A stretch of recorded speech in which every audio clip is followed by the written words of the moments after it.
Hi, welcome to shop Rjpasini.com for great deals on eBay. Today I want to discuss the do's and don'ts about writing a description for the items you're selling on eBay. And I also want to talk about handling buyers' returns. That's coming up. Stick around.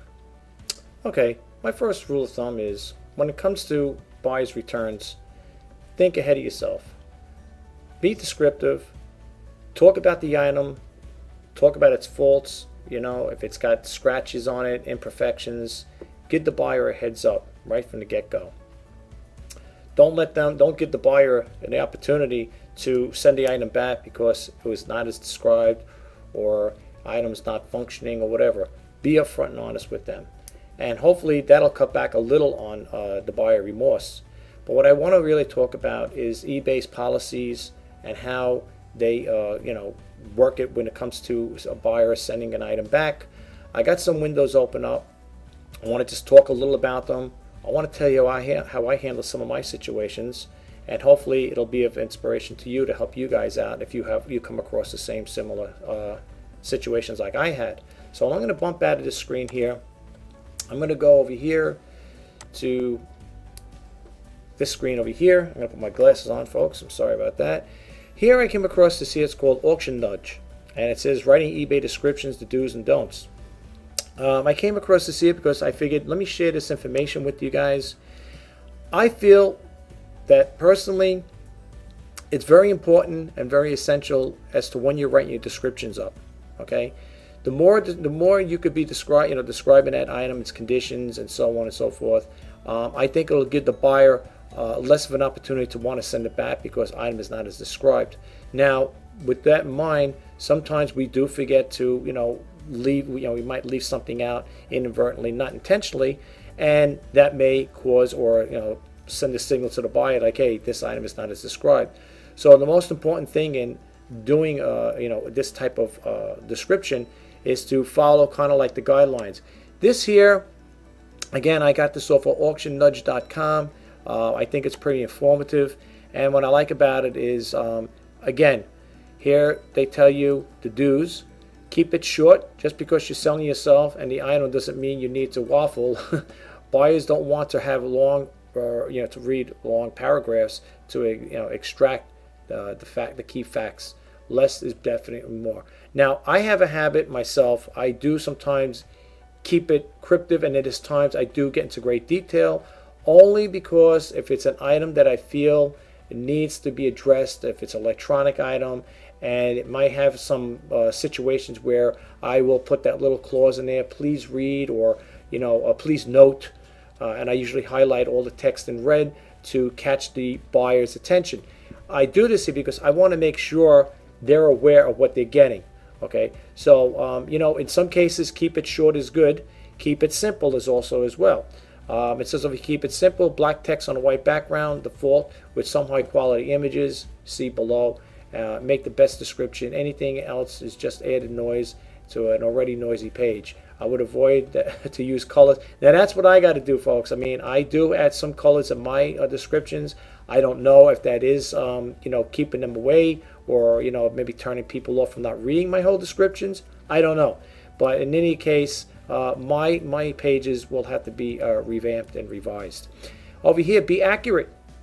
State clearly exactly what is included and the condition of the items. Highlight even the smallest blemishes on the items. Such is much better than staying quiet. Okay, it shows that you are a truthful seller. Not mentioning something is showing in the photos or is just obvious, like normal wear and tear, will make potential buyers wonder what else you didn't mention. Always be accurate when it comes to writing your description. I always say that all the time, and I did videos once before about the buyers not reading descriptions, but maybe again it's because maybe I was too descriptive in some of the things I was selling, and therefore it might have been a turnoff. Okay, include images. I always like to include the same high quality images that I uploaded to the listing inside the description itself, as well as putting a large, good quality images. Now, with eBay, you're only allowed 12 images. Okay.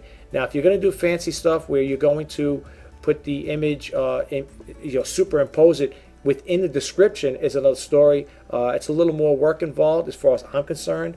I like to just use what eBay has to offer, which is the 12 pitches.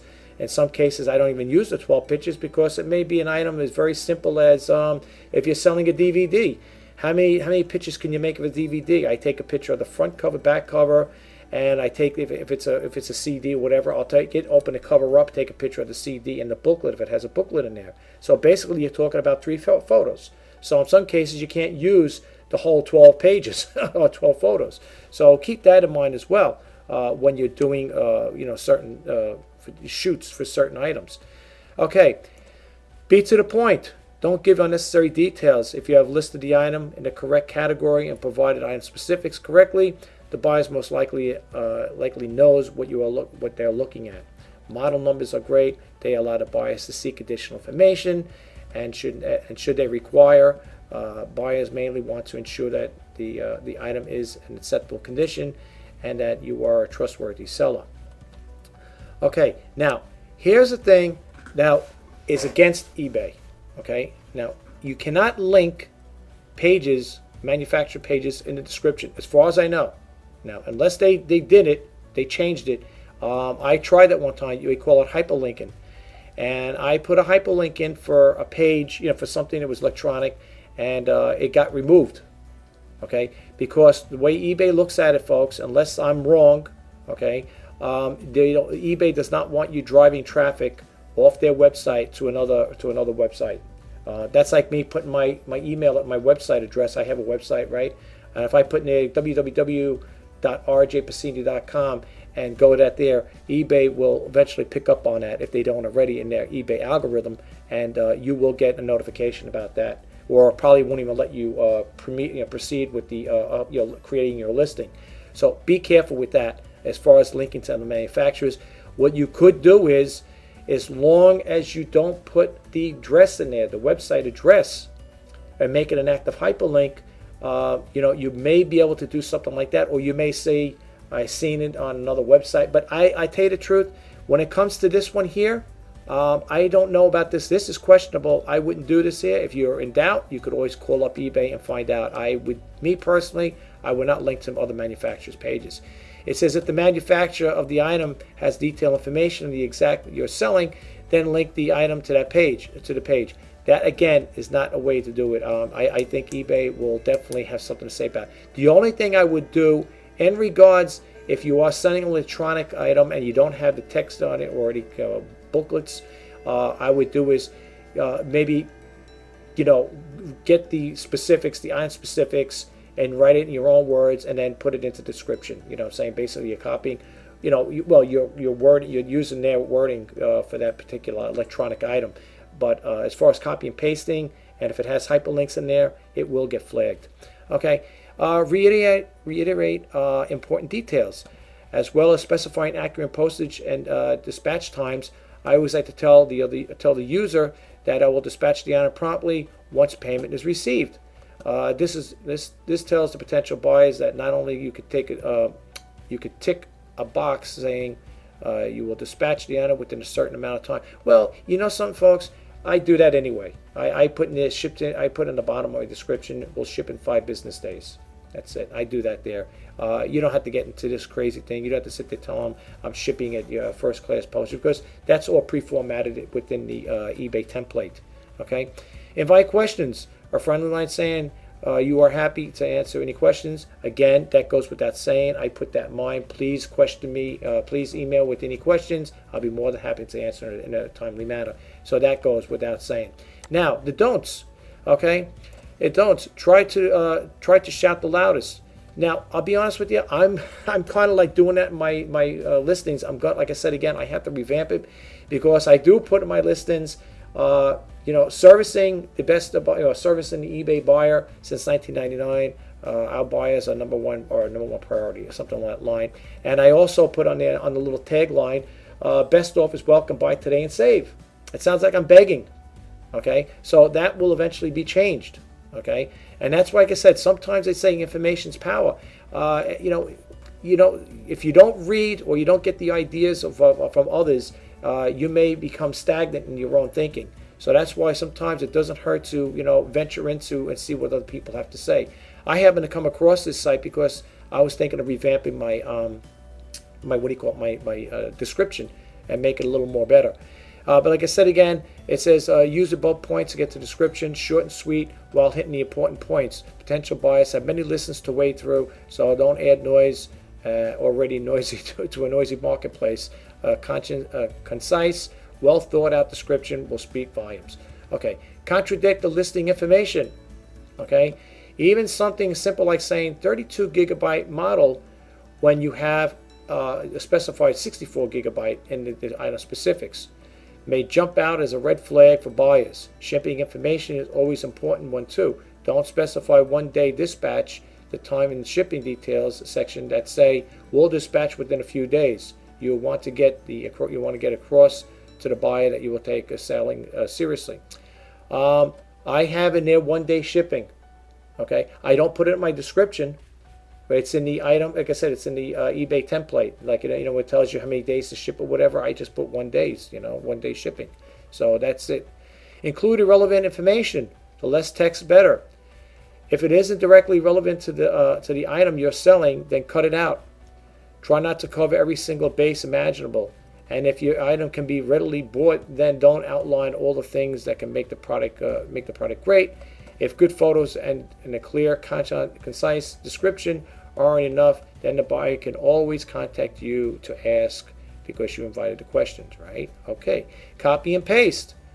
Don't paste huge chunks of text into the description.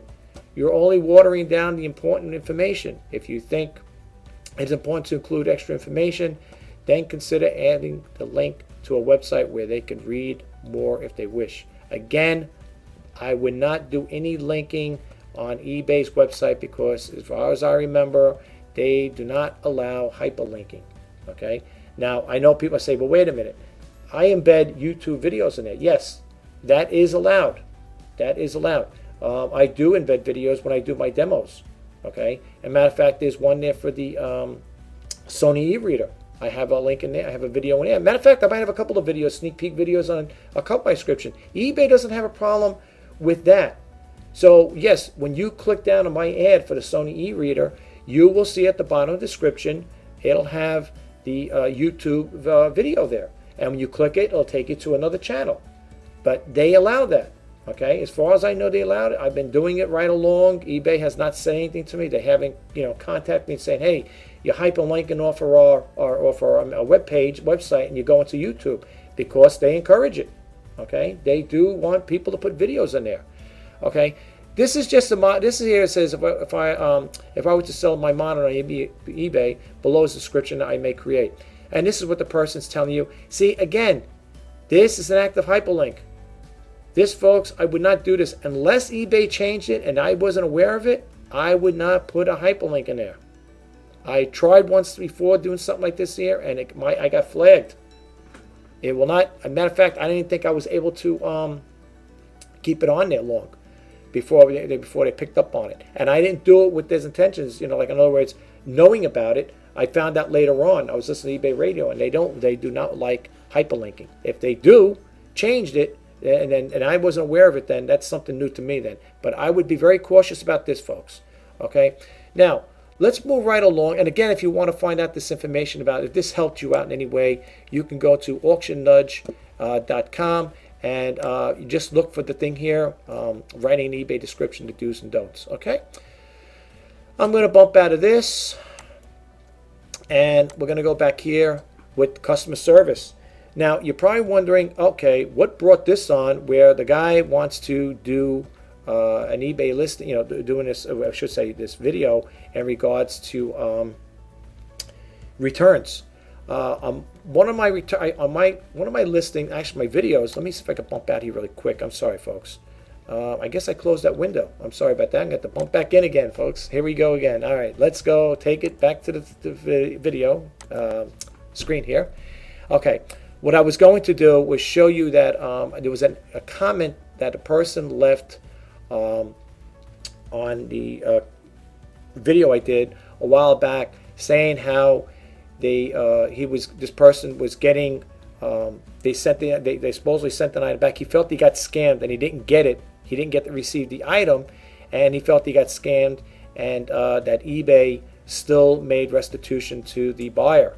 Okay, he didn't receive the item, and that eBay still gave the buyer the full money-back guarantee. Now, that's what's bringing this into play as to regards to maybe how you could protect yourself in regards to shipping items out to the buyer. When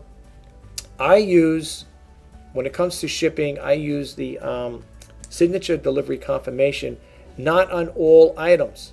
Okay, I only will use it on items like jewelry, electronics, certain things that have a high value price, maybe up to $200 or whatever. Anything above from $50, like I said again, from $50 and up.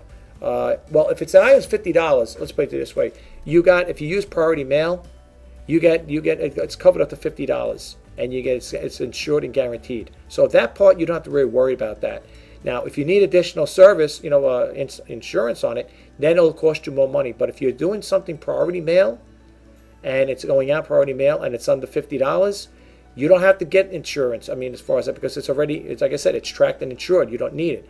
But if you have an item, and I don't like I sound like I contradicted myself, but if I'm selling a watch or a piece of jewelry, and I want to make sure that person gets it, I will use what do you call it there? Signature delivery confirmation. Okay, I will definitely use that there. I'm going to go back into the screen in a second. The reason why I'm saying that there is, folks, is if you want to try to minimize your losses in regards to sending, or let's say you're sending something to a buyer. Okay, and this is basically pertaining to the seller, and we'll get back to the buyer's issues as well. And the buyer states, okay, I never received the item. But you say, wait a minute, I got delivery tracking on there. It should have went to your house. Okay, it may have went to the person's house, folks. But you heard of these things where people having packages stolen from their houses. There are people that scope. They may walk around the neighborhood. They may ride their bike around the neighborhood, and you may be a person that gets a lot of packages. I seen around my neighborhood here. There's a neighbor across the street.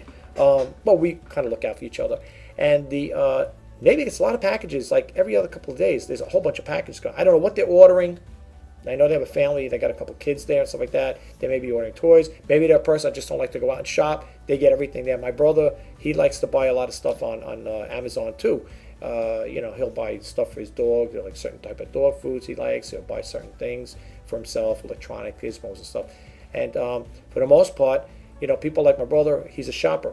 And these people that live around the area, they like to shop too. But the scary thing is, when Amazon drops a package off, even a letter carrier, they put the packages on the porch. Okay, and we don't have long. The properties in our area here are not long. Like, in other words, you're like a stone's throw away from the door. So it's easy to walk up, maybe 20, 30 paces up, and then if you're going to take something off the porch, take it and then take off. That's how the properties are not that big around here. So I guess that's more inviting, right? So you might want to be careful with that there. So the point I'm trying to get across is, when it comes to having items, as you as a seller are sending out, if it's an item, again, that's $50, okay, use the priority mail. It's tracked and insured, okay? If it does get stolen, if the package is there and it does get stolen, hopefully not, you should be covered under that, as far as I know. Okay, I know I had sent stuff that was out. It was $50 item, and it got damaged. It did get to the buyer. The buyer sent it back to me. I had to take photos, take the pictures, and send them off to the post office. Well, it's all done electronically, and needless to say, I was compensated for it. Okay, in that particular case. Now, when it comes to, again, items like jewelry, like I said, electronics, certain type of high value items, it doesn't hurt to invest the money, even if you have to lay it out of your own pocket. It's worth, I think eBay, I thought I seen a price for $2. I think it's either $2 and change for signature delivery signature confirmation, or it might have went up to $3. I'm not sure. Whatever the case may be, it's a minimal investment, and you want to send it out to the buyer. And what you're going to do is that person who ordered that item from you, be it a watch or a laptop or a computer or whatever it is, stereo, electronics, or a high-priced item, you want to make sure that's addressed to that person, with the signature delivery, right? And that they're the ones that are going to sign for it. Now, I was reading in some of the blogs, some people don't like signing for things. Well, I'm sorry about that, but as sellers, we have to protect ourselves. I know the buyers want to be protected too, but sellers have to also protect ourselves too. Okay, I am strictly a seller on eBay. I do not buy. I am not really a buyer. And if I do buy, I basically buy toner cartridge for my my laser printer and ink cartridges for my all-in-one color printer. That's all I basically buy for eBay. I buy stuff for the business. So my take is, and my suggestion to you, if you have a problem or if you're worried about something not getting there, now I'm not saying use it on all packages. I'm not saying to use signature delivery on all packages. I'm talking about certain things where you'll use it. Like I said again, jewelry, watches. You want to make sure somebody, or cell phones. I've sold jewelry, I sold watches, I sold cell phones and laptops and computers. And I put in the bottom of the page, in my description, please note to the buyer, please note this item will require signature delivery, signature confirmation. Somebody will need to be there to sign for this item. Okay? The reason why I'm doing that, folks, is it gives the buyer a little assurance of saying, okay, well, this seller is serious. He wants to make sure he's serious about his business. He wants to make sure that it's going to get to me and nobody else. And it also is a little peace of mind to you as the seller. Okay? Meaning that, once the item is out of your possession, it goes to the U.S. Postal Service. They will scan it, track it when it's in there, and then it'll be scanned and tracked when it goes to the person's house. Okay? Now, I heard some places, in some cases, with the track and with the signature confirmation, if I read correctly, that in some cases the carrier may leave it there or something. But I don't think that's true, because if it requires a signature, why would the carrier take the package and just leave it there? It's got to be physically signed by somebody. Okay, so I don't know where that information comes. I'm not going to even revert back to that blog. That's, to me, if somebody did hear of anything like that, you want to correct me on that or share it with us, please do. Because to me, signature delivery signature confirmation means exactly that. They want a physical signature on there. Okay, Now delivery tracking is one thing. They don't have to. All the letter carrier has to do is when he gets the package, scan it, put it in your on your stoop, or if it's a box, something like that. I know the guy usually comes around here. If not, I'm not around. He will take that package and put it between the door. He'll open a screen door up and put it in there, and so it's there. It doesn't matter because somebody can still see the package there because we got a full glass door. Okay, so when it comes to things of that nature, it's a minimal investment. Use a signature confirmation for your own peace of mind. And if something does happen where you do have to, if you have a buyer opens up a dispute, you could say, well, listen, you could tell eBay, listen, I sent the item with signature confirmation on there. It's got delivery tracking. What more can you do? And if somebody signed for it, then I'm sure eBay would step in and say, well, if it wasn't you that signed for it, who signed for it? Was it your aunt, your uncle? Who signed for this here? Somebody had to physically sign for it. All right? So keep that in mind. The other thing is in regards to buying, because I was reading also there, some people say in some cases that PayPal does intervene, and they do intervene. I had it where I didn't get a notification. The buyer was sending something back. I opened up a dispute case, and it didn't go through eBay. And I was very taken back by that, and I found out about it through when I was looking at my emails. PayPal had sent me an email saying you have a buyer's dispute, to click on a link or whatever to follow through with it. And I clicked it on, and I was like, wait a minute.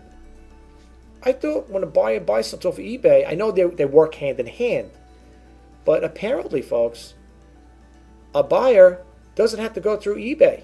They could go open a dispute up with PayPal. And PayPal has the same thing. They do have a buyer and seller protection as well. You know what I'm saying? They do it on both ends. And I said, geez, that's kind of odd. I said, I'm sorry I didn't respond to it sooner because I was busy. I had I'm checking out a lot of things. I got thousands of emails that I'm going through.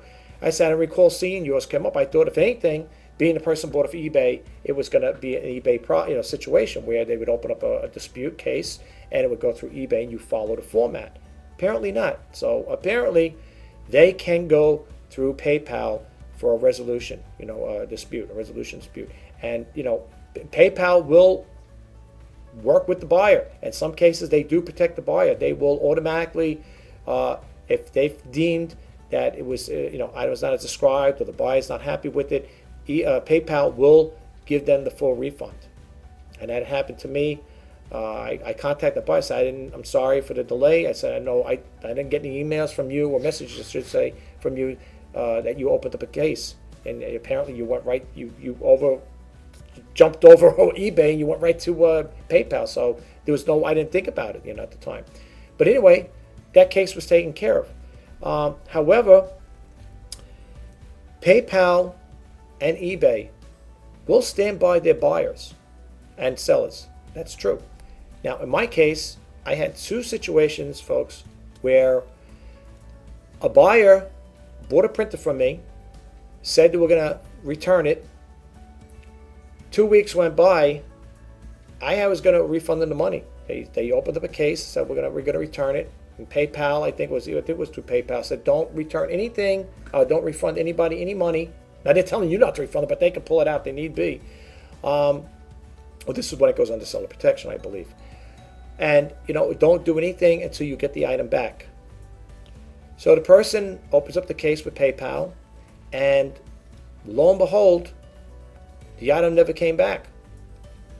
So I don't know if there's a little game playing here. Like, in other words, the buyer may tell you, well, the item is on its way back, and maybe you're going to issue a refund based on what they're telling you. I don't work that way. I want to have the physical item in my presence. Okay, I am not going to take someone's word for it, saying, "Oh, I sent the item back to you, and then can I have a refund?" No, it don't work that way. Not with me, it don't. Okay. Now, on the other hand, I don't know how PayPal feels in regards to handling situations like that, but they made good though. I have to honestly say, the PayPal did make good on it. They had, let me keep my money. Okay, they were, I'm sure, like I said, the funds were there, but they let me keep my money. They favored me. They favored to me. Okay, so I didn't lose out on that deal. Okay, the printer never got to me, and I was upfront and honest. They said they were going to send it back, and I never got it back. I called PayPal up. I said, look, what do you want me to do here? It's been 2 weeks now. Whatever it was, it had to be close to 2 weeks. I said, what am I going to do? And they said, everything is good. You're good. Don't worry about it. You don't have to refund the person, because if you never received the item and they said we're going to send it back, it didn't, I was okay with it. eBay will work with the seller as well. I had a situation like that with eBay. Same type of scenario. Buyer was going to send something back, never got back. eBay closed the case. Okay, I know they kind of I know eBay and PayPal, they get kind of like a dirty end of the stick all the time. They always get hopped on, and they're all for the buyers, all for the buyers. I think they're I think, my personal opinion, this is my personal opinion, folks, I believe they're fair.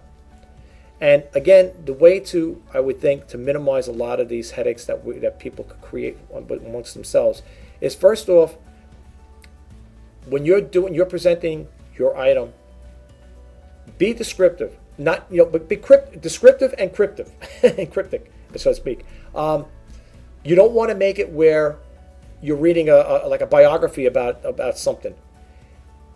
Come to the point, unless it's something that needs to have additional wording in there. Like I said, I'm selling that Sony e-reader, and I had to put little disclosures in there, stating, hey, please read, because I needed to get more information. I couldn't keep it too cryptic. Or else what would happen is, if I did leave out a lot of detail in there and I send it out to the buyer, they're going to say, hey, you didn't tell us. You didn't say that. You didn't mention this in your description. I don't see anything. And let me tell you something. eBay will look at your description, because that's what happened once before with eBay. and somebody was trying to dispute it, saying, oh, the item is not described. I called up eBay and said, wait a minute. I forgot what it was. This was a while back. And I said, could you kindly do me a favor? Could you kindly look at my description and tell me what you see there? And they said, no, you are okay. It's all in the description. It's there. You're okay. You're not in the wrong. You're not in fault. So, in some cases, you gotta be descriptive, and you gotta highlight the things that are wrong with that particular item. Be descriptive but cryptic. You know what I'm saying? If you can. If something needs more additional wording, well, then by all means, then do what you have to do. Then But because look, it's a damned if you do and damned if you don't thing. Okay, if you don't put enough in the description, and you just you cut right to the point, you cut right to the chase, and you say, well, I'm just going to do it this way. They get it. It's not as described. It's going to come back to you. Okay, so you gotta take that initiative and say, you know what, I'm going to describe the item as I see it. When I do a description of something, I keep the item with me, even after I do my videos. I keep it right in front of me, and I'm looking at it again. Or if I'm doing a video, for example, I did a video and I left something out in the video. So what I did was, when I did my description, I said, please note, during the video I left this out, and I just want to make you aware of it. But I came up front and honest, tell them. And if you look at my feedbacks, they'll tell you honest seller, I believe, good seller or something like that. There may have been one that's honest seller. I know that there, but I am an honest seller. I tell it like it is. And if I did forget something inadvertently, not intentionally, I do apologize. But for the most part, whenever I'm doing my listings, I keep that item around, in front of me, and I'm looking at it. If it's a ceramic item, I will give it the once over and say, okay, I forgot about to mention this in the video, but now I'm going to, tell it, and I'm going to put it in my description. So that's what you want to do. I'm going to bump out of here. I just want to go through some screenshots here, and I want to get back to and then we'll call it a day with this, because I really don't want to get too much in it. Okay, here's eBay money back guarantee policy. Okay, this is the eBay customer service, right? It says here. Okay, eBay money back guarantee means you're protected. If the item didn't arrive, it is faulty or damaged or doesn't match the listing, you'll get your money back. For all the details, on how the eBay money back guarantee works, please see the full policy guidelines below. And then it says over here, when does eBay money back guarantee? When does eBay money back guarantee apply? You are covered under eBay guarantee when you didn't receive an item. Or you don't receive an item. You receive an item and it doesn't match the listing. You receive an item that is broken or faulty. Okay. Our sellers normally work with the buyers to quickly resolve issues. But if you can't agree on a solution, you can ask us to step in. In most cases, you will be covered under the eBay money back guarantee policy thing. Now, again, if you could avoid all this here, this horror here, so to speak, if you do the right thing by being upfront and honest, you can cut back on a lot of returns. Just be upfront and honest. Again, if the item is broken or it is faulty, let the person know. Sometimes things happen innocently. We might have had an off day. We might have just forgotten. Maybe we were rushing. We didn't think about it. You know what I'm saying? So, just be up, be on top of it. That's all you got to do when it comes to certain things. What happens if a seller doesn't respond or won't give me a refund? Under the eBay money guarantee, the seller has 3 business days to resolve the issue. If you can't come to an agreement and you ask to step in, we will review the details of the case and a decision within 48 hours. I can tell you right to boot, in some cases now, this is some, not all, if they do find that you are non-responsive, okay, and they are in favor of the buyer, they will get their full refund. I did have a situation with that once before. I didn't even get a chance to respond to eBay. I was going back and forth with the customer service, and within a matter of minutes, they said first thing they said is, oh, we got to review this here and we'll get back to you. They got back to me within a couple of minutes and they said, no, we decided in the buyer's favor. They're getting a full refund plus shipping. Okay, so like I said, I'm not contradicting them, but they are fair in both cases. Okay, for me, they work for me. Okay, I'm not giving kudos to eBay or PayPal or whatever, but they are fair in that respect. Okay, if we neglect certain things, well, then that's it. We neglected it, and we got to deal with the consequences.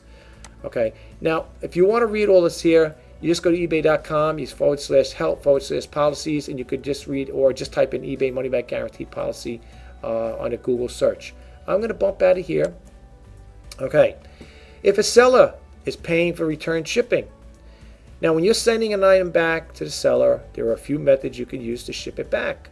If the seller is responsible for return shipping costs, they decide how they like to the item to be sent back to them, and they'll let you know what method to use. Generally, they'll ask you to send it back using one of the following. Okay, an eBay return shipping label.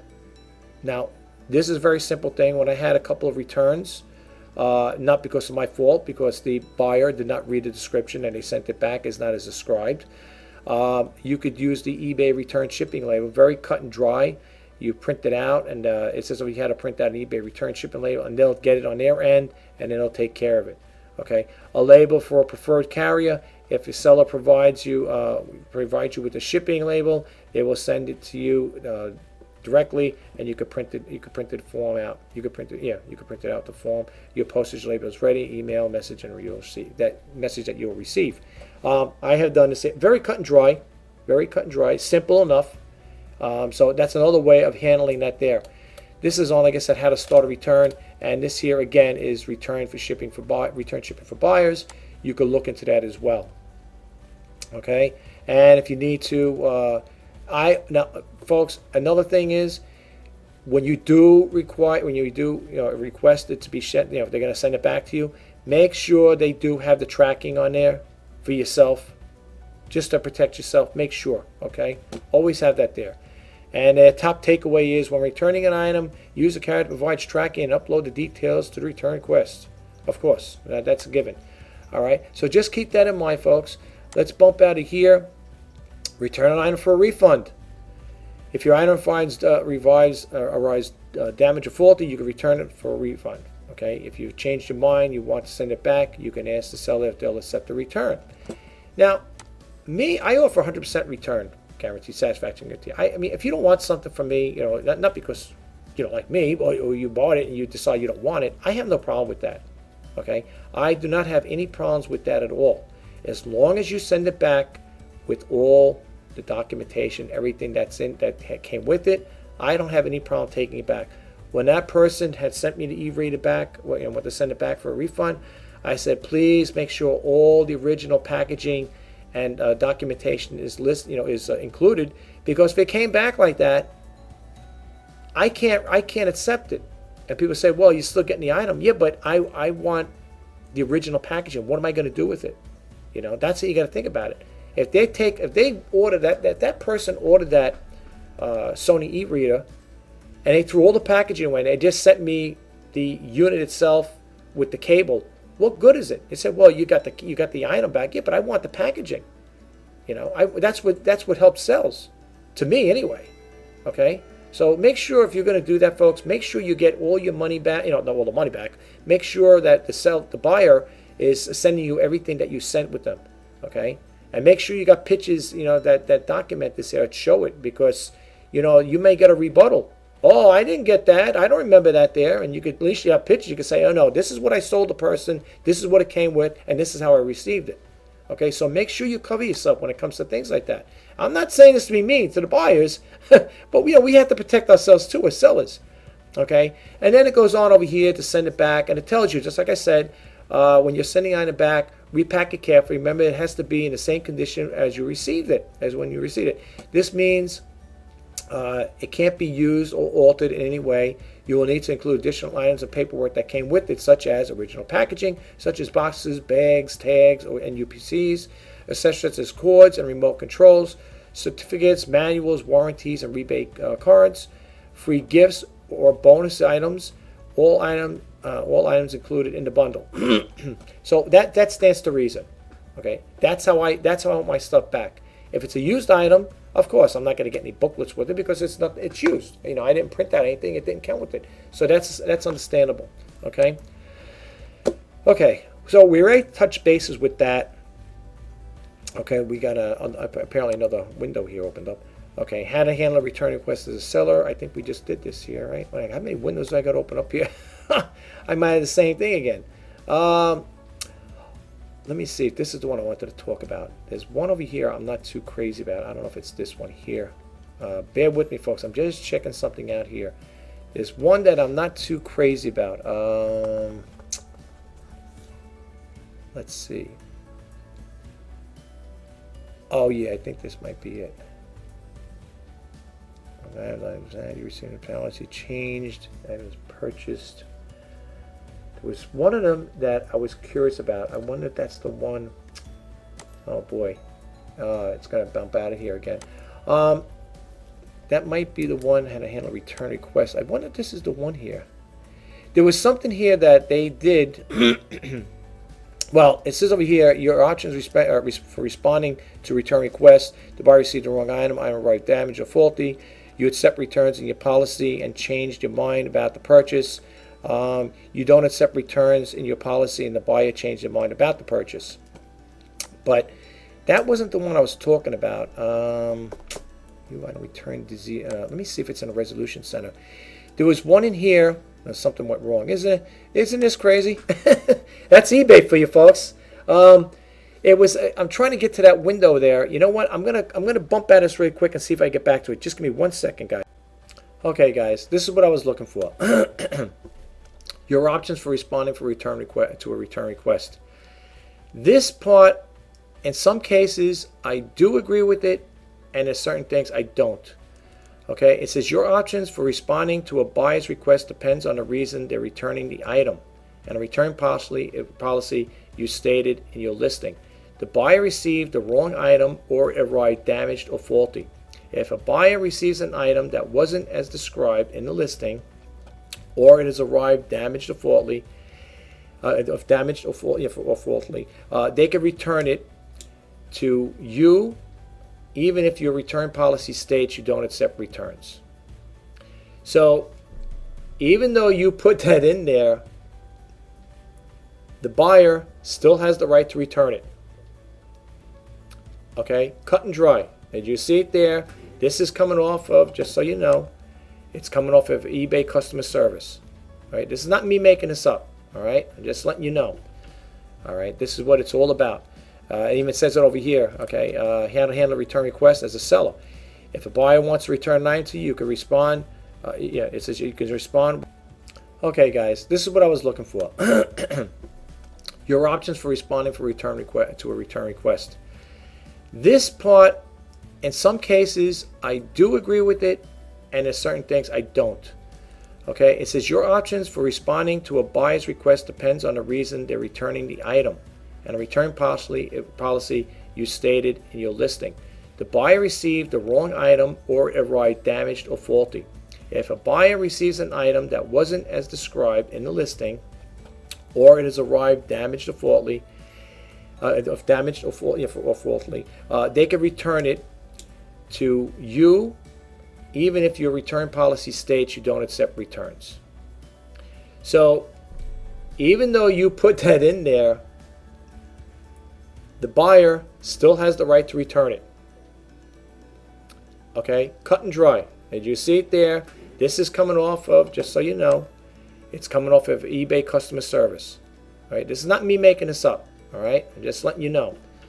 All right, this is what it's all about. It even says it over here. Okay, handle return request as a seller. If a buyer wants to return an item to you, you can respond. Yeah, it says you can respond. Will depend on their returning it, and they go on again. The same thing we just talked about. But here's the part I'm okay with, and then this part I'm not okay with. Here, accept the return. The buyer will send the item back for a full refund, including original shipping costs. You will be responsible for covering the return shipping costs. In other words, they'll pay you, including their shipping costs, what they sold for, but you're going to be responsible. In other words, it's going to cost you to return. So you're going to pay for return shipping. Okay. And like I said, sometimes they come out ahead, you come out a loss, right? As far as I'm concerned. And then it says, now this one here, this one I'm thinking of, give a full refund. You'll issue a full refund to the buyer, including all original shipping costs, and they'll keep the item. This is good option for a low volume items. I got news for you. I like eBay. I think they're a good selling platform. they do have their pros and cons, and this is one that I have to say is a con. I repeat, I will not let the buyer keep the item. No way. Because for the simple reason is, anybody could say, I never received, or in some cases, I never received the item. Okay, and I heard stories like that there, where that's where scam comes in, where people can say they're getting scammed. Okay, I am not going to issue a full refund to the buyer and let them keep the item. That's not going to happen. And folks, keep this in mind. If you do something like this, can you afford the loss? Can you afford to lose this money? Okay, if you let them keep it. Me, I'd rather have it sent back to me and resell it again. And let me share a little story with you really quick. I've had a situation like this. I didn't give him the full refund. I wanted the item back first. Then I issued a refund. Okay, I did the one up here, the accept return. I had the person send it back to me, and the price I sold it to them, what I sold for them for, I ended up reselling it for more money. So folks, when it says over here, give a full refund and let them keep it, don't do it. I wouldn't do it. That's totally up to you. Now, if it's, nickels and dimes or $5 and $10 items and you want to do it, to me, money is money. Whether it's $1 or $5, especially me being a frugal entrepreneur, I want to get whatever I can back for, whatever I get. I don't care. I want it back. You want your money back, I want my item back. As simple as all that. Here's one offer a partial refund. You'll issue a partial refund to the buyer and they'll keep the item. This can be useful when the buyer isn't completely satisfied with their purchase. For example, if an item arrived with a minor scratch, the buyer is happy to keep it. Of course they're happy to keep it. And then you're going to offer a partial refund? Listen, let me share this story with you. I had the same scenario like this. And soon as I asked the buyer, I'll offer you a partial refund, you know what the buyer turned around and said? I'll send it back for a full refund. And I thought it was kind of funny. But again, I'm not going to let the person keep it. And my suggestion to you, listen, and I'm not saying to be funny, if you pulled a stunt like this with Walmart, a big corporation like that, and said to them, listen, I want a refund on an item. You think you'll let me keep it? You know what Walmart will tell you? Bring the item back and you'll get your refund. Okay? I'm sorry, I don't do things like that. It just doesn't work in my world. But I don't know how you guys feel. If you want to leave a message, talk about it, that's fine. You want to, drop me a comment and what your thoughts on that, and tell me what you think. But me personally, that don't work for me. And then over here, lastly, it says over here, send the buyer a message. If you have any questions regarding the buyer's request, you can contact them directly. If you can't agree on a resolution to the issue after 3 business days, you could always ask us to step in and help. Now, again, this pertains to handle requests as a seller. So here, in this case here, eBay will now protect you, hopefully. Okay. It says over here, according to their policy, you must accept you accept returns in your policy, and the buyer changed their mind about the purchase. Okay, and then they got 2 different things that you would click here. You don't accept returns in your policy, and the buyers changed their mind about the purchase. Look, let me tell you something. 2 key words that buyers will get their full refund. Items not as described, or what's the other one there? Well, of course, all I got to say it's damaged. I had items returned to me and they weren't even damaged or items described. And that's why I ended up contacting eBay. And, eBay was on my side because the items were described. So, I'm telling you, folks, just be aware of what's going on here, okay? Before you start taking any plunge into anything, all right? Before you start, jumping into things right away. Think it out. Think about what if you're gonna go for any of this one here, you're gonna offer a partial refund or give a full refund. That's totally up to you. And let them keep it. No. Think about it, folks. Okay. And lastly, let's go talk over here. PayPal. PayPal overrules eBay sellers, no refund. Now, this is an old one now, folks, from January 18, 2013, but the rule is still in play as far as I know. Okay? And again, you could get this off of ecommercebytes.com if you want to read about it. It says over here, they're writing a letter to her, Ina Steiner. She's the one who owns it. Dear Ina, this may be familiar scenario to some, or may already, but this one is what was news to me. I've been selling on eBay for just over a year now. I've been a power seller with 100% seller rating on eBay. I take pride in the items I sell and how I do business. I sold a beautiful pre-owned luxury handbag on eBay, and the buyer essentially emailed me the day she received it, the bag stating that the bag was in terrible condition, and she nearly gasped when she saw how awful it was. And by the way, I saw a larger version of this bag at Neiman Marcus that I'm going to buy. Well, I'd like to ask this buyer here. I've been in Neiman Marcus. Have you folks been in Neiman Marcus? I have. And let me tell you something. It is my personal opinion. If you're making over 6 digits or more or better, you might not want to walk around that store, because I tell you the truth, I went in there with my daughter one time, because we have one over here in New York that opened up on Long Island. And I walked in, my daughter took me in there. She goes, "You want to go check it out there?" Because when I was in college, we used to always hear about Neiman Marcus, Neiman Marcus. We never had one out here, not in Long Island anyway. And when I went in there, and I looked at, it was either a shirt or a pair of shoes, whatever it was. I think the shirt was like $750. The pair of shoes were like $800 or something like that. I told my daughter, we did an about face. I said, I don't need to see anymore. I said, this store is not for me. Okay, so here's my thing. You went on eBay to buy a bag, okay, and you're telling the buyer or the seller that you want a larger bag and you're going to go out and get it at Neiman Marcus. Why didn't you just go to Neiman Marcus right from the get-go? Why buy it and put the seller all through this? That makes no sense whatsoever. Okay? But anyway, it is what it is. Okay, so let's continue reading. It says this bag was in nearly new condition, and her complaints were not true, and her comments about want a larger bag clearly paint a picture of the buyer's remorse. Instead of calling eBay to file a claim, this customer went through PayPal, and basically PayPal told her to mail the bag back, and they would refund her upon the bag's receipt to me. PayPal didn't contact me, other than after the fact. PayPal ignored my no refund policy on eBay.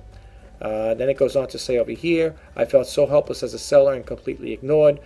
Does a seller's no refund policy hold zero water if the customer goes through PayPal? Who's protecting the seller when the buyer is being unreasonable and dishonest? All right, it says I called eBay, and while they were supportive and understood how I was upset, they said there was nothing they could do. Period. And I would be best to just get the bag back, making sure it's okay, just relist it and start over. I was really upset to see this happen and wanted to know if anyone experienced this, and if so, is there a way to prevent this form from happening again? Thanks, MN. Well, you know something? In regards to that there, let's face the facts, folks. We know that, and you and I know, and I've done it myself, and I'm sure other people have done it. Sometimes we get items that that look beautiful in the pictures and stuff like that, and they appear to be flawless and stuff like that. And what you may think is good, somebody else may not think. I was reading another website there. I think I bumped out of it already, where a person says when you're describing something as good or as good or almost as good. In other words, they were talking about the comparisons, like how could you decipher if something's good or better, whatever. It was something along that line. And I know what they were getting at, and I think I bumped out of that screen accidentally because I really wanted to show you guys that. And like I said again, pictures tell no lies. If you take good pictures and you let the buyer know, what the condition of it is and stuff like that, and even after you do all of that and realize later on that hey, after going through all that there, the buyer still doesn't want it. By all rights, they do have the right to send it back. Why they went through PayPal is beyond me. They should have went through eBay, but apparently, PayPal does intervene. Don't forget, they make their purchase through PayPal. So it's only fair to them to say, hey, you know what, we're gonna work with you, and it's okay. Look, I understand how the person feels. Is there a way to prevent this happening again? I don't think so right now. In regards to that, I mean, that's buyer remorse. Now, this video that I'm talking about is in regard to. I'm gonna bump out of here. Excuse me. In regards to that, there's nothing you really can do. It's buyer remorse. That's what I call it, buyer remorse. They bought something, they thought it was going to be. It wasn't what it looked like. Pictures can be deceiving. When I take photos, folks, if you ever watch some of my photo, when I do sneak peeks, sometimes I just do photos rather than hold the item and stuff like that. I will just do a photo shoot of the items, and then I just do the eBay sneak peek video, and I will talk about the item, stating, oh, look at this. And I also talk about it in regards to with the flash on and flash off. Now, folks, just for your own stuff, you could test it out for yourself. When you're using a background, I use whiteboards, right, in a background, because according to eBay Radio, and it's true, if you look at all your printed magazines, like certain magazines or catalogs, they always have pretty much a white background. In most cases, I would say a good percentage of the time, it's always taken on the back pages. A white background. But in some cases, if you're shooting something like a white dress or a white iPhone and you're using a white background, you have to trip it up a little. Whether you use a black cloth to put there and take it and leave the white background there to reflect the light is one thing, but you can't take white on white. You're not going to see it, So you do have to, sometimes you do have to offset the colors there. You got to make it where your focal point is that particular item. I've done that a couple times. If I'm selling something white and I'm using a white background, I have to put like a black cloth there to to enhance it, to show you what it's all about. But in my videos, I talk about when I do those pictures, I do it with the what do you call it there? With the flash on and the flash off. And the reason why is when you have something with flash and it's too bright, if it's a dark color or a lightish color, it may mask out any imperfections. So whenever I shoot, I try to shoot early in the morning when I have natural daylighting and hopefully sunny day. I will shoot it with the flash on and flash off. I like to see it in natural. And then in some cases, even with the natural lighting, if it's a dark item, it might not come out all the way. So that's when I will then use the flash. And I say it. The reason why I do the flash with the flash on and flash off is to, help out, in other words, show you its true color. You know what I'm saying? It's natural color. But I do that there because I don't want to hide anything. I don't want to hide scratches and stuff like that. If this thing's got flawless, it's got scratches in there, it's got a chip on a cup or whatever it may be, I want you guys as the potential buyers to see it. Okay? So, that's basically it as far as that part goes. And I don't know if I did cover it or not, but I want to cover it now. In regards to protecting yourself with, as far as again, when it comes to selling or to send an item out to a buyer, don't forget, folks, use the signature confirmation on certain items. You don't do it on all. If you're a power seller and you're going to sell thousands of items, you're not going to sit there and use signature. It depends. Depends how important it is, or if you feel that maybe you sent out specific items of that nature, that same type of item, and you were getting a lot of I didn't receive the item thing, then maybe you might want to, just implement that in your system automatically, saying, okay, this item will be sent out with signature confirmation, and you can tell the buyer that's the additional cost in shipping or your handling cost that will cover. That's what that cost is going to be. It's going to cover the signature confirmation. But that's one way of protecting yourself. Another way is you might want to invest in a PO box. I have a PO box. Now, I don't have my personal mail come to the house. For the simple reason is I had mail getting lost in the past, financial statements, bank statements, so on and so forth. It was happening too frequent. I didn't complain to the post office. I'm not out to get anybody in trouble. What I did was I just said I'm going to solve that problem. And the way I solved it is I went to my post office and I said, I would like to get a post office box. And my reason why I want a post office box for two reasons. One, I don't want everybody in the world knowing where I live. Now, people may say, well, if people want to know where you live, they could find that out one way or the other. I'm sure they could. But, having a post office box kind of like segregates your personal mailing address as opposed to your business. Personal mail, I don't mind personal mail coming to my house in some cases. But when it comes to eBay business, I want to keep it strictly eBay. So if anybody's got to send me any correspondent mail, it's going to go to the P.O. box. If you got returns, it goes to the P.O. box. It does not come to my address. I don't need everybody in the world, know my address. Not that I'm saying people can't find the addresses. I'm sure you can. But I think that's a good way of, protecting your own identity. Not identity, but your own personal information as far as that part goes. You don't need, not only that, if you did do it that way, you kept it like that, where you have, and I'm sure there are a lot of people that do that. I'm not saying every eBay seller on there, large and small. Well, I can't say the large ones, but the small time guys, they might not everybody have a PO box. They're thinking, look, I don't care. So what? People know where I live. The reason why I'm saying this, I heard a story. Is a seller on eBay. I'm not mentioning names, and the person stated that, and they had to learn the hard way. They were having their mail, they were using their home mailing address to sell on eBay. And the seller gets a message from the buyer saying, I don't want this item anymore. I want a refund. I want it right. I want to get it as soon as possible. I don't want to hear anything. It's being very nasty to the seller. And the seller was like, okay, that's no problem. It's fine. I'll send it to you. I just, once I get the item back. Long story short, the seller was being harassed by the buyer. And the buyer was coming around the person's house, the seller's house, where it got to the point where he had to call the cops.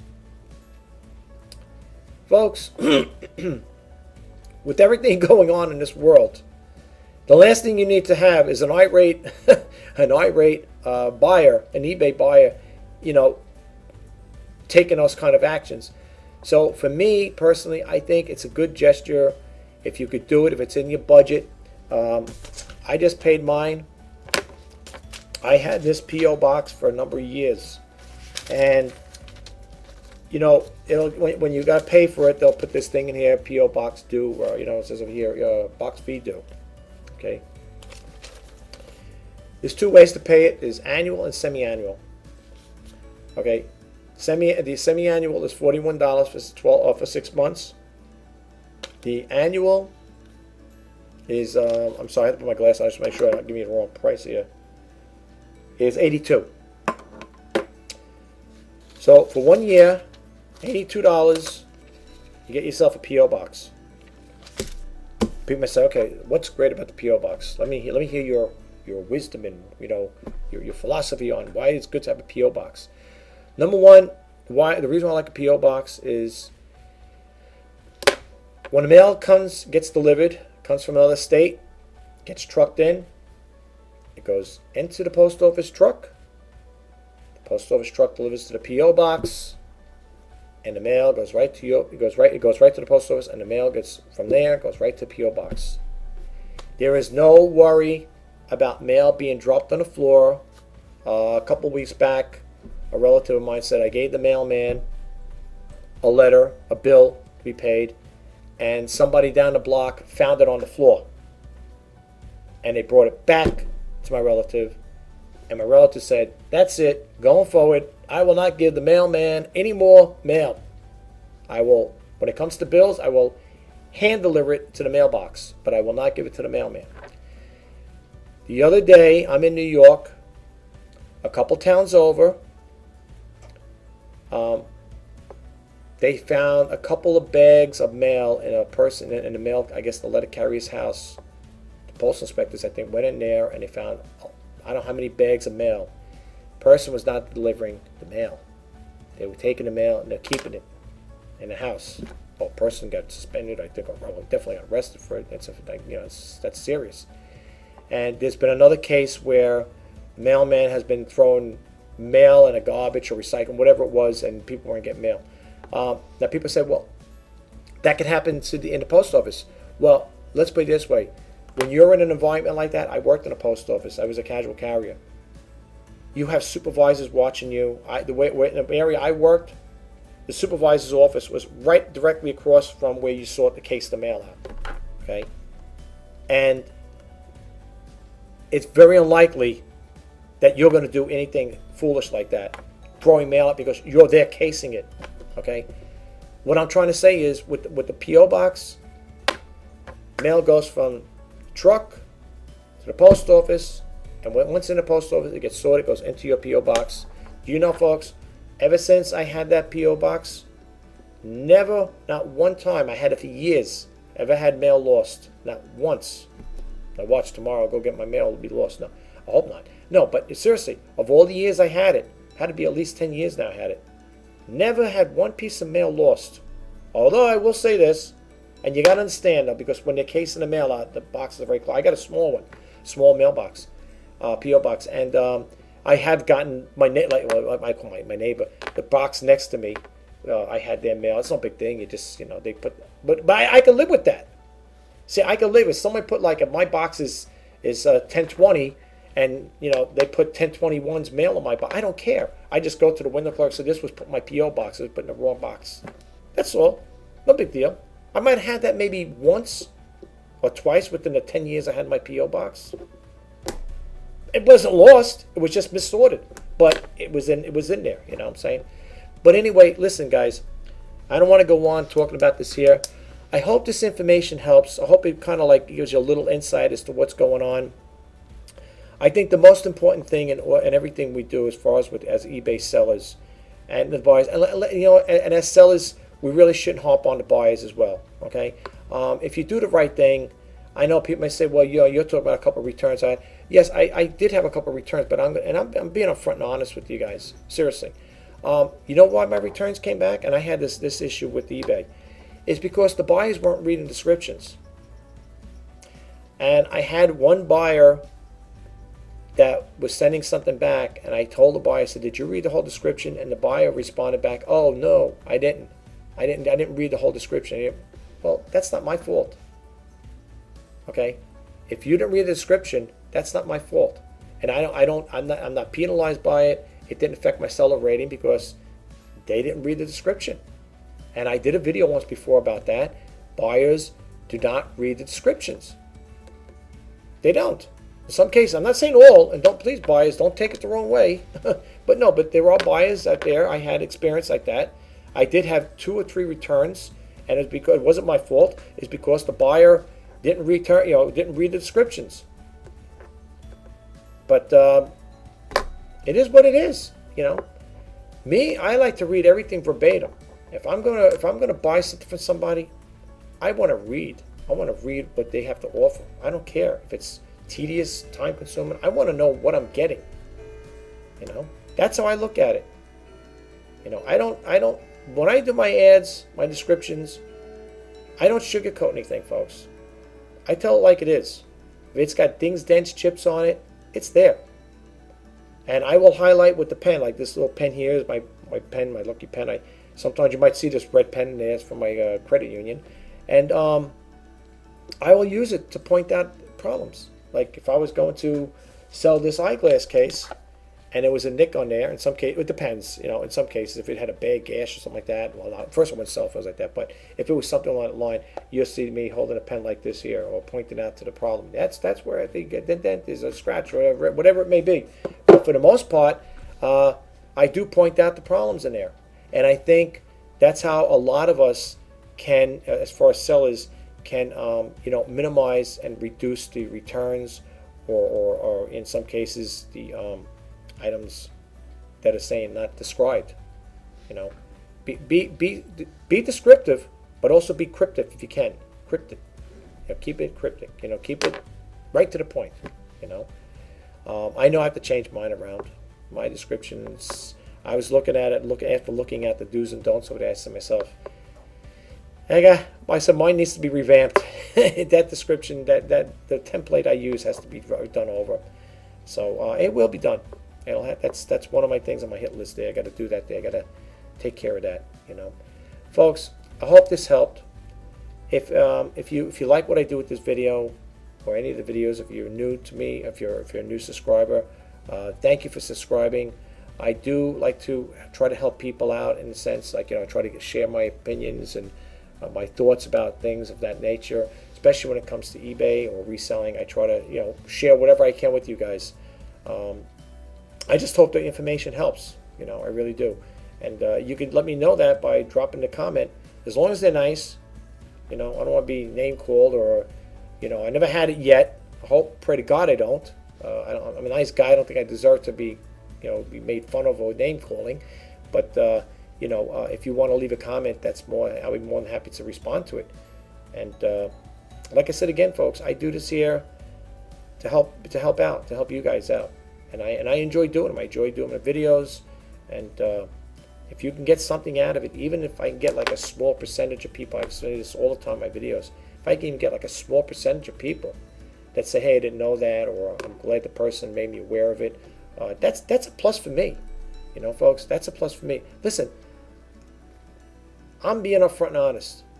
I'm not making any money off of YouTube. So if people say, oh, this guy's kicking out a lot of content, he's got, 512 videos, this guy's trying to get up there. Listen, you could have 10,000 videos, okay? And if nobody's watching them, it don't make a difference, folks. It don't make a difference. I'm not doing this. I'm not in this for the money right now. I say right now. The reason I'm saying, maybe one day I'll have 1 million subscribers. Maybe I can turn YouTube into a business one day where I could make a substantial income from it. It'd be nice. I'm not gonna lie. I'm not gonna lie to you guys. I mean, but that's not why I do all the videos. I do these videos, like I said, to help, inspire. If you guys could get something out of it, that's a plus for me. That's a plus for me. That's just as good as getting paid. If someone sees my videos and say, hey, thanks a lot. You gave me a good point today, a good tip. That's great for me. That makes me feel like, hey, I did something. I've helped this person out. Even if I helped 1 or 2 people out, that's a plus. That's just as good as getting paid for me. Well, some people, I'd rather get paid, but I'm just saying, but for me, I'm not getting paid. So for me, if somebody gets something out of this or any of the videos I put out, hey, more power to you and more power to me, because like I said, if I can help people out, do it from the heart, folks. I do it right from here. I have nothing to hide. And like I said, I'm an honest seller. I tell it like it is. I don't sugarcoat anything. If you guys like anything I do, please drop a comment. Please subscribe and give me a thumbs up. I will talk to you guys in the next video. Have a great day, and I'll talk to you then. Bye-bye.